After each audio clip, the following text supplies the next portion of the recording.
Magandang araw po, welcome po sa aking channel, Love9 TV. Patalasasan po, meron po ba kayong mga properties na napapabayaan or non-performing assets? Plan nyo ibenta, pero wala kayong oras sa pagbenta nito. Kung ito'y pagkakatiwala nyo po sa amin, tawag lang po kayo sa aking numero, usap po tayo, gawin ko po ng video for free. Yes, libre po, wala po kayong babayaran. Tutulungan pa namin kayong mabenta ang inyong property. Kami na po bala sa marketing, sa boosting or paid ads. Even sa tripping, hindi na po kayo mapapagod sa pag-entertain ng mga buyers. Kami na po bala sa lahat. Tawag lang po kayo. Nandito po tayo ngayon sa Imus, Cavite kung saan meron po tayong bagong video presentation. Isang residential property sa loob ng isang exclusive subdivision. Safe na safe po kayo dito, gawa ng meron pong 24-hour security. Meron din pong mga amenities gaya ng clubhouse, swimming pool, parks and playgrounds, basketball court, at marami pa pong iba. Kung sakali man na may okasyon kayo, pwede pong ganapin dito. Tunghayan niyo po itong napagandang clubhouse at ito'y well-maintained. Balik na po tayo sa property binebenta. Ito po yung side view at back view ng property ni Madam at Sir, kung saan meron po itong perimeter fence at yan po, tunghayan nyo po itong mga magiging kapitbahay. Napakaaliwalas po, napakalinis, tahimik ang lugar, sariwang hangin at sa klima po, banayad lang, hindi naman siya ganun kainit at hindi naman ganun kalamig. Ito pong bahay ay halos bago pa, kaya wala po kayong ipapagawa dito. Ito po'y modern split type design. May lot area na 150 square meters at may floor area na 160 square meters, more or less.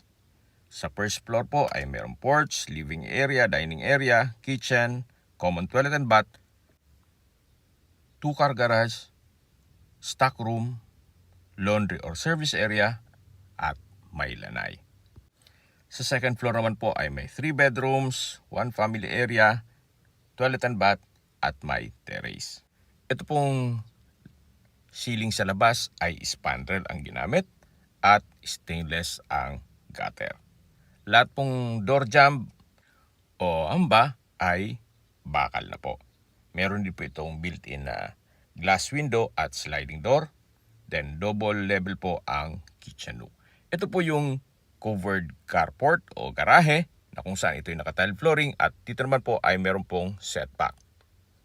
Sa taas po nito ay meron pong terrace. Paikot po ang setback. Kaya there's a lot of rooms for improvement kung sakaling ma-acquire nyo ito. Ito po ulit yung garahe.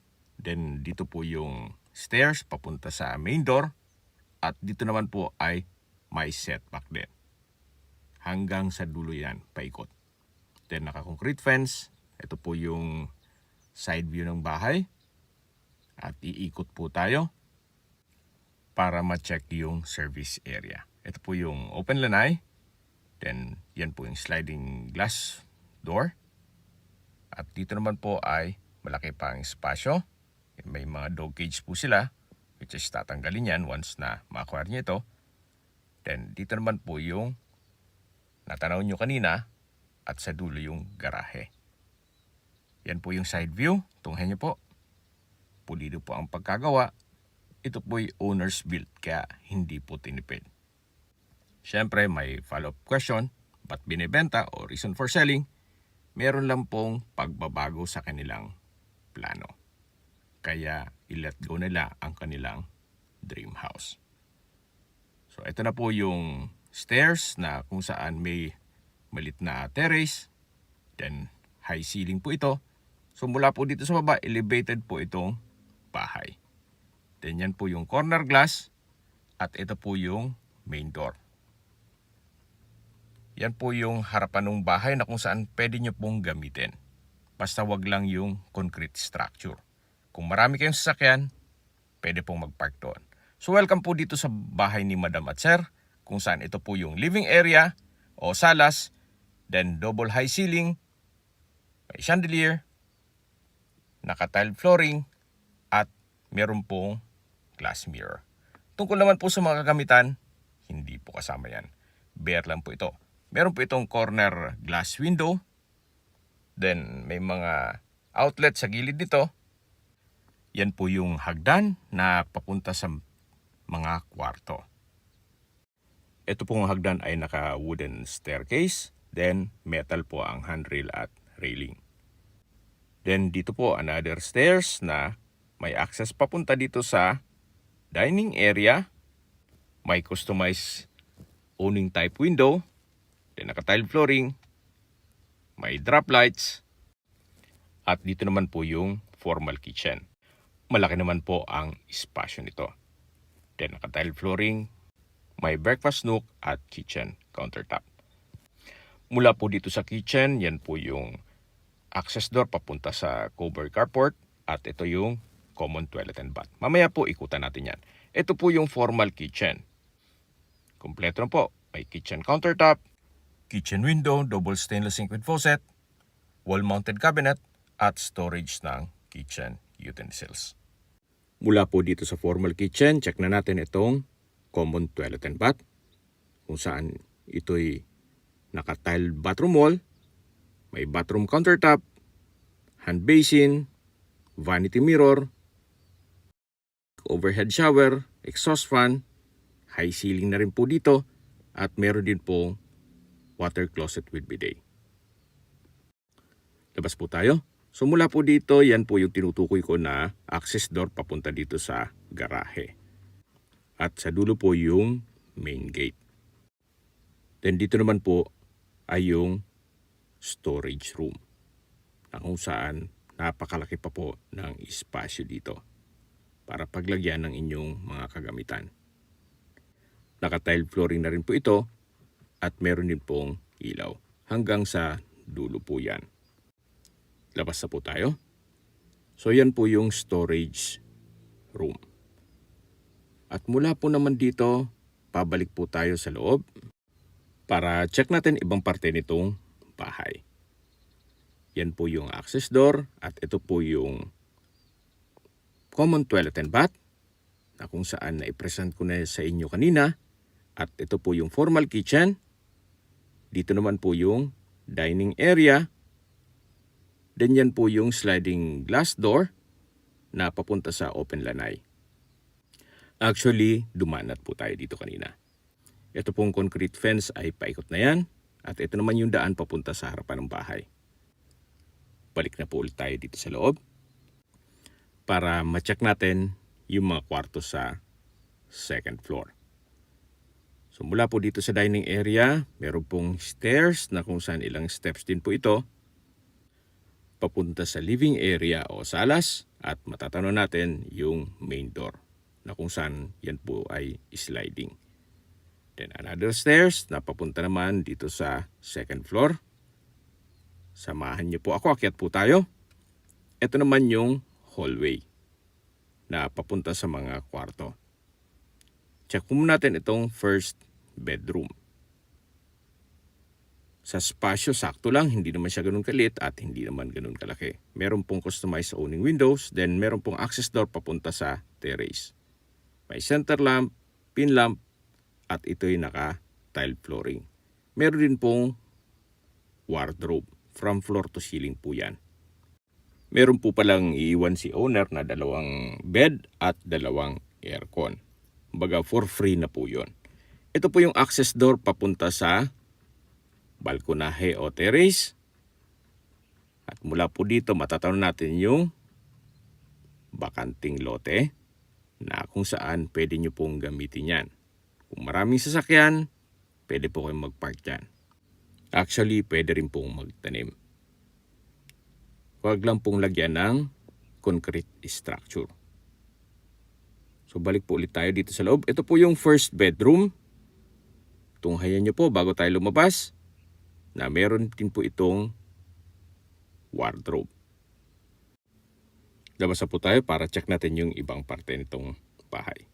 Ito po yung hallway. At dito naman po yung common toilet and bath. Then same setup, naka-tile bathroom wall, bathroom sink, high ceiling, exhaust fan, water closet with bidet, at meron pong bathroom countertop. Then ito po yung second bedroom na may natutulog kaya hindi natin mapasok ito. Ito po yung third bedroom. Sa spasyo, sakto lang. Hindi naman siya ganun kaliit at hindi naman ganun kalaki. Naka-tile flooring, high ceiling, maayos ang pintura ng ceiling at wall at meron pong sliding glass window. Libre na po ang aircon. So mula po dito, matatanaw naman natin yung likod ng bahay at ibang kapitbahay. Tunghayan niyo po ulit itong last bedroom at lalabas na po tayo para check natin yung family area. Ito pong family area pansamantalang ginamit muna as tulugan ni Sir na kung saan malaki naman ang espasyo nito. Actually, kung talagang malaking pamilya kayo, pwede po itong isara, itong open below at gawing another bedroom. Gawa ng malaki naman po ang espasyo nito. So ito po yung open below na pwede pong lagyan ng glass wall para kita pa rin yung living area at yung main door. Yan po yung hagdan kung saan dyan tayo pumanik kanina. Then meron pong glass walls, then corner window, may chandelier. So dito po sa kabilang kwarto na kung saan kanina sarado, ngayon ay available na po. At pasiyip ko lang sa inyo, ito pong second bedroom. So sa spasyo, sakto lang. Hindi naman siya ganun kaliit at hindi naman ganun kalaki. Then meron pong roof type bed. Then may sariling sliding glass window. At dito naman po yung hagdan. Then matatanaw natin yung living area o salas. At bababa po tayo para ikutan natin ibang parte nitong bahay. Habang naglilibot po tayo at pinagmamasdan niyo po ito, pag-usapan na natin ang distance, location, at travel time. Ito pong subdivision ay along Aguinaldo Highway at malapit po sa mga business establishments. Kaya accessible po sa lahat. Mula po sa SM Hypermarket at City of Imus Doctors Hospital, ang distance is 1.2 kilometers at ang travel time is 5 minutes. Yan po yung lagi kong binabangit sa aking video na dapat niyo i-consider sa paghanap ng property, yung meron pong malapit na hospital. Hindi ko naman po sinasabing sakitin kayo, yan naman po ay for emergency purpose lang naman. Mula naman po sa SNR membership shopping, ang distance is 2.5 kilometers at ang travel time is 7 minutes. Mula naman po sa Robinsons Imos, ang distance is 2.7 kilometers at ang travel time is 8 minutes. Mula naman po sa Kabsu Imos Campus, ang distance is 4.7 kilometers at ang travel time is 14 minutes. Mula naman po sa De La Salle, Dasmariñas Campus, ang distance is 10.8 kilometers at ang travel time is 28 minutes.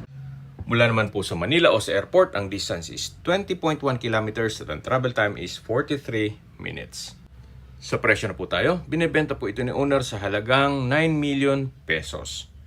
Kung may mga katanungan po kayo, tawag lang po kayo sa aking numero. At sa mga kababayan man natin na sa ibang bansa, meron po akong Telegram. Sa mga iPhone user man may message. Meron din pong Imo, Skype, Viber at WhatsApp. Same number lang po, 0917-316-3399. Sa mga nagtatanong naman po ng aming Facebook, meron po aming Facebook page na Nov9TV at Facebook Real Video. Meron din pong TikTok at Instagram.